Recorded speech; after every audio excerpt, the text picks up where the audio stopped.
The U.S. commander in Afghanistan said today American forces violated the rules of engagement when they mistakenly bombed a hospital run by Doctors Without Borders last month. The airstrike in the northern city of Kunduz killed at least 30 civilians. More now from David Martin.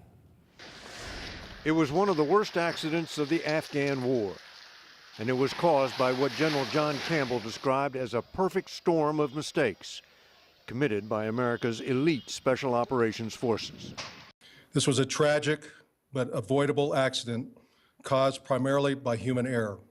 After nearly 5 days of nonstop fighting in the city of Kunduz, American commandos were holed up in a police station with Afghan troops. The Afghans requested a strike on a nearby government building which had been taken over by Taliban fighters, and an AC-130 gunship was called in by the American ground commander.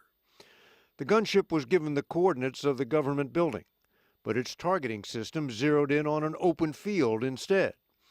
The aircrew visually identified the closest structure that resembled the government building they were supposed to strike.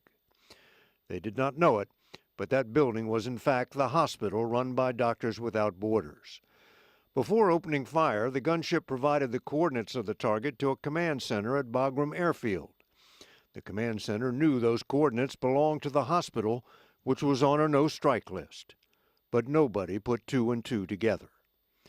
The gunship opened fire.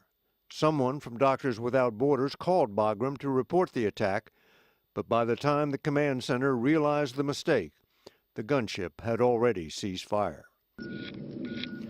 All this happened at a time when the American combat role in Afghanistan had supposedly ended.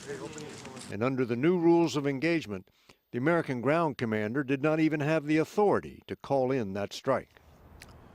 Some of the commanders involved in the strike have been relieved of their duties and now face possible disciplinary action. Jim?